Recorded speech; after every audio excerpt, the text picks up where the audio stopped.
Understanding. আজকে এই বিষয়টির উপর আমি আপনাদের সাথে খুবই গুরুত্বপূর্ণ একটি ভিডিও তৈরি করেছি। আমি বিশ্বাস করি আপনি যদি শুরু থেকে শেষ পর্যন্ত এই ভিডিওটি দেখেন এবং সে অনুযায়ী যদি চিন্তা করেন, তাহলে আপনার ব্যক্তিগত লাইফে, আপনার কর্মজীবনে, আপনারা যদি স্টুডেন্ট হয়ে থাকেন, পড়াশোনা করতেছেন স্কুল, কলেজ, ইউনিভার্সিটিতে, এবং তার পাশাপাশি হচ্ছে যারা বিজনেস করেন বা নেটওয়ার্ক মার্কেটিং বা ডাইরেক্ট সেলিং সিস্টেম আছেন তাদের জন্য। সো ওভারঅল 4 থেকে 5টা ক্যাটাগরির মানুষের জন্য আজকের এই ভিডিওটি। আন্ডারস্ট্যান্ডিং মানে বুঝা। ওকে, আমি এই বিষয়টা আমার নিজের অভিজ্ঞতা থেকে শেয়ার করছি এবং এটার উপর আমি ট্রেনিং করেছি, এটার উপর আমি অনেক স্টাডি করেছি। তারপর আমি যেটা অবজার্ভ করে দেখলাম যে অ্যাকচুয়ালি প্রত্যেকটা মানুষের লাইফে এই বিষয়টা খুবই গুরুত্বপূর্ণ। আন্ডারস্ট্যান্ডিং মানে বোঝা। আচ্ছা, এই মুহূর্তে আমি কি পরিস্থিতিতে আছি, এইটা যদি আপনি পজিটিভভাবে চিন্তা করেন, তাহলে আপনার আর আমার সম্পর্ক কিন্তু সুন্দর থাকবে। আর আপনি যদি এই মুহূর্তে আমার পরিস্থিতি কি সেটা যদি আপনি না বুঝতে পারেন, আপনি যদি চিন্তা করেন যে না, আপনি সঠিক আছেন, আমার পরিস্থিতি ভালো কিন্তু আমি সেটাকে আপনার সামনে প্রেজেন্ট করতেছি খারাপ, তাহলে কি হবে? তাহলে আপনার সাথে আমার একটা সম্পর্কের টান পড়বে। আসুন এটা আমি প্রথম শুরু করি পরিবার থেকে। ধরুন আমার ভাইয়ের সাথে আমি কথা বলবো, আমি তাকে মেসেজ করলাম, সে কোনো রিপ্লাই দিল না। তারপর আমি তাকে কল দিলাম, সে রিসিভ করলো না। কিছুক্ষণ পরে দেখলাম তার ডাটা অফ। তারপর আমি তাকে নাম্বারে কল দিলাম, সে রিসিভ করলো না। আমার মেসেজ গেল খারাপ হয়ে। 1 থেকে 2 ঘন্টা 3 ঘন্টা পর যখন সে রিপ্লাই দিল, আমি তাকে জারি দেওয়া শুরু করলাম। আসলে আমি চিন্তা করতেছি কেন সে আমার কলটা ধরলো না, কিন্তু কখনোই কি আমি ওইভাবে চিন্তা করেছি ওই ব্যক্তিটা কি কোনো প্রবলেমে আছে কিনা, বা ওই ব্যক্তিটা কি এই মুহূর্তে কোনো কাজে আছে কিনা? এই জিনিসটা হচ্ছে ফ্যাক্ট। আপনি যদি ভাবেন যে এই ব্যক্তিটা কাজে আছে কিনা, তাহলে কিন্তু সব কিছু শেষ। খুবই গুরুত্বপূর্ণ সেশন হচ্ছে, আপনি যখন কোনো ব্যক্তিকে মেসেজ করবেন, তার যদি রিপ্লাই না পান, তাহলে বুঝতে হবে সে ব্যস্ত আছে। দ্বিতীয়ত হচ্ছে, আপনি কাউকে কল করতেছেন, সে যদি ফোন পিক আপ না করে, তাহলে অপেক্ষা করুন। 5 মিনিট পর তাকে আরেকবার কল দেন। যদি পিক আপ না করে, তার মানে সে ব্যস্ত আছে, তাহলে 1 ঘন্টা পর তাকে কল দিন। আর বিশেষ করে আপনি যে ব্যক্তির সাথে কথা বলতে চাচ্ছেন, সেই ব্যক্তি কোন কাজগুলি করে সেটাকে অবজার্ভ করতে হবে। ধরুন একজন ডাক্তার, সে মোটামুটি ভালো ব্যস্ত থাকে তার লাইফে।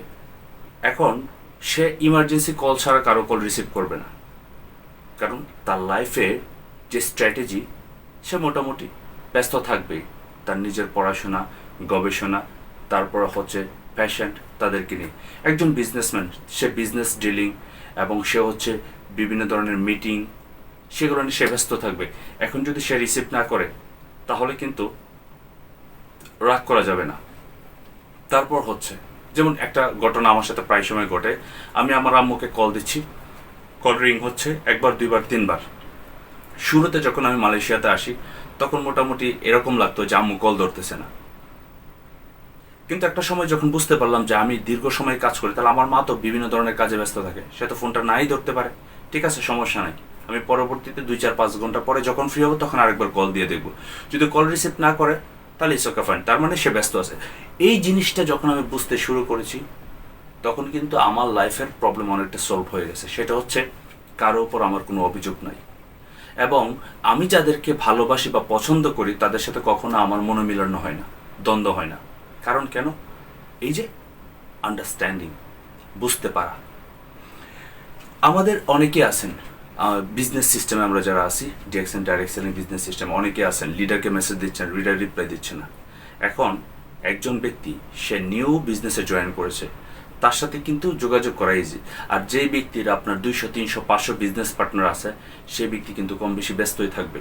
আপনার মেসেজ দেওয়ার সাথে সাথে হয়তো বা সে রিপ্লাই দিবেন। আর বেশিরভাগ আমরা তো জব করি, আমরা কাজ করি, এই অভিযোগটা আমি প্রায় সময় পাই যে লিডার খুব ব্যস্ত, লিডার কল ধরতেছে না। এটা বোঝার চেষ্টা করুন, লিডার কোন অবস্থায় আছে।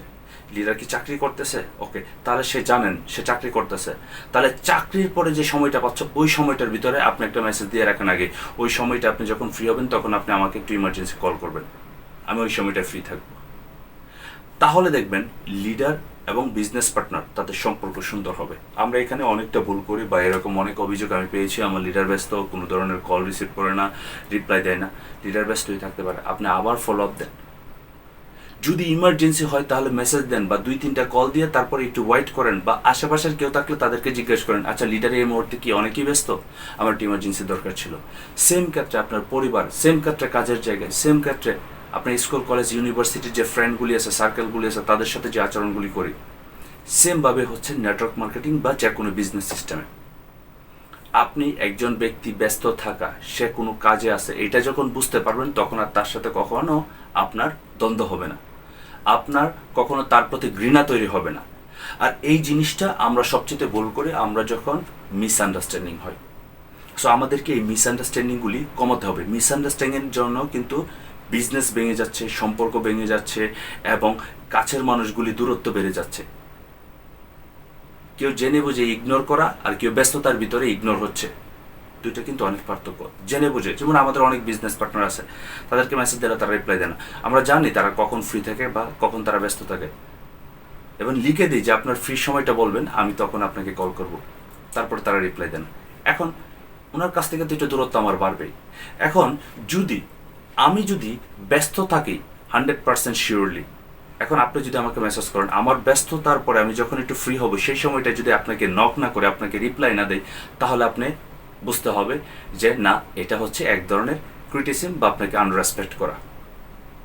তখন আপনার মনে খারাপ লাগতে পারে, না হলে এটা কখনো মনে খারাপ লাগার কোনো অংশই না, কারণ আপনিই সে পার্সন, আপনাকে বুঝতে হবে। শুধু এক পক্ষ না, দুই পক্ষকেই ভালোভাবে বুঝতে হবে। This is very important for business, career and হচ্ছে রিলেশনশিপে। সো সর্বোচ্চ চেষ্টা করবেন একে অপরকে বোঝার জন্য। আর যখন আপনি কারো মূল বিষয়টা, মূল থিমটা বুঝতে পারবেন, তখন দেখবেন আপনার কাছে এভরিথিং ইজি হয়ে যাবে, সব কিছু ইজি হয়ে যাবে, এবং সম্পর্ক বলেন, বিজনেস বলেন, সব কিছুই সুন্দর থাকবে সবার সাথে। থ্যাংক ইউ সো মাচ এই পর্যন্ত আমার এই কথাগুলি শোনার জন্য। দেখা হবে নতুন কোনো ভিডিওতে। আসসালামু আলাইকুম রহমতুল্লাহ।